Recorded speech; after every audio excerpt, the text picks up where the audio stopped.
History teaches us to admire the past, but never to question it too deeply.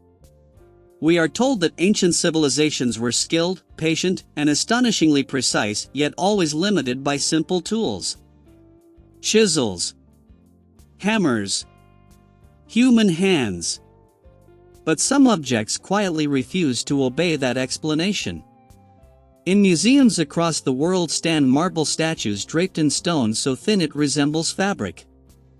Veils that cling to faces, revealing expressions, eyelashes, even skin beneath solid rock. Not cloth, stone. Cold, brittle marble shaped into something that looks impossibly soft. According to official history, this was achieved through patience and genius polishing. But logic raises an uncomfortable problem. Marble does not forgive mistakes. A single wrong strike would shatter details this delicate. And yet, these sculptures survived centuries, while modern attempts using lasers, CNC machines, and robotic arms consistently fail to recreate the same effect. Progress is supposed to move forward.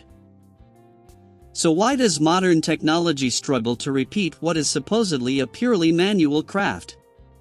The question grows heavier when we examine the biographies of the artists credited with these works.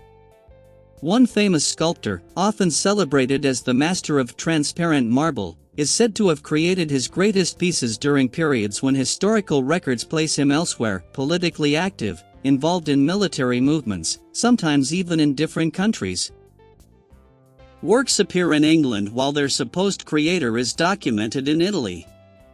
Collectors purchase sculptures before exhibitions even open. The timeline bends, quietly, but unmistakably. This raises an unsettling possibility. What if the names attached to these masterpieces were not creators, but custodians? What if authorship was assigned after the fact, to legitimize objects whose true origin could not be explained?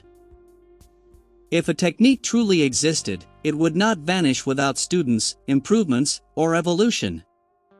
Knowledge does not simply evaporate. Yet here, we see a complete break: masterpieces followed by silence. Perhaps these objects were not carved at all. If stone were once processed differently, cast, layered, or formed using methods closer to additive manufacturing, the mystery changes shape. Powdered stone combined with unknown binders, hardened with precision beyond our understanding. Or machines capable of shaping rock as easily as clay. If so, these statues may not be rare miracles, but remnants of mass production from a lost technological era. And this brings us to another pattern hiding in plain sight. Walk through any major museum and notice how many ancient statues are incomplete. Missing hands. Missing heads. Missing faces. We are told this is the work of time, transport, or vandalism. But the damage is strangely selective. Breaks are often clean. Intentional. Focused on hands and faces, the very parts that convey meaning. These do not look like random accidents. They look like careful removal. What if those missing hands once held something unfamiliar? What if those missing heads wore devices, not crowns? Removing the object would damage the sculpture's integrity, so the solution was simpler. Remove the evidence entirely. We are left with beauty, but stripped of context. Some researchers point to the mid-20th century, when massive archive reorganizations quietly moved countless artifacts into restricted storage. Only fragments suitable for public display remained. If history was edited, it was not done with fire, but with stone dust. The implications extend far beyond statues. Ancient architecture often feels oversized. Doorways too tall. Steps too large. Buildings that seem designed for bodies unlike ours. We dismiss this as symbolism or grandeur. But what if it was ergonomics? Reliefs and murals from antiquity frequently depict figures of vastly different sizes standing side by side. Official explanations claim symbolic hierarchy. But ancient artists were skilled observers. What if they recorded reality? This reframes the problem of megalithic construction entirely. Blocks weighing hundreds of tons are impossible for humans using ropes and wood. But for beings several times our size, such stones would be manageable components. Giants would not need miracles, only muscles. Even the landscape itself begins to look different when viewed through this lens. Certain geological formations.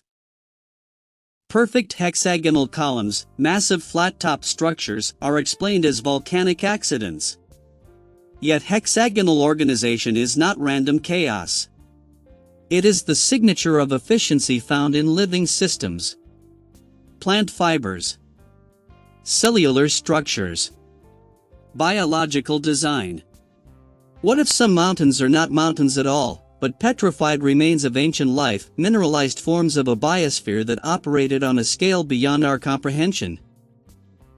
If such a world existed, its ecosystem would demand proportionate inhabitants. A planet of colossal flora implies colossal fauna. And perhaps humanity arrived later. Not as heirs, but as tenants. Many ancient texts hint that the world was not created empty, but ruined. Not void, devastated. A place where something once flourished, then vanished. Why it vanished remains uncertain. War. Collapse. Cycles of reset. Or intervention by forces we barely understand. What matters is this. If we inherited a world we did not build, our history books may describe survival, not origin. The ruins are still here. Beneath our cities. In our museums. In our landscapes. We walk among them daily, calling them natural, decorative, or symbolic, because the alternative is too unsettling. But history does not disappear. It waits. Perhaps the stones have been silent not because they have nothing to say, but because we have not learned how to listen. The story of humanity may not be about ascent. It may be about forgetting. And if so, history is not over.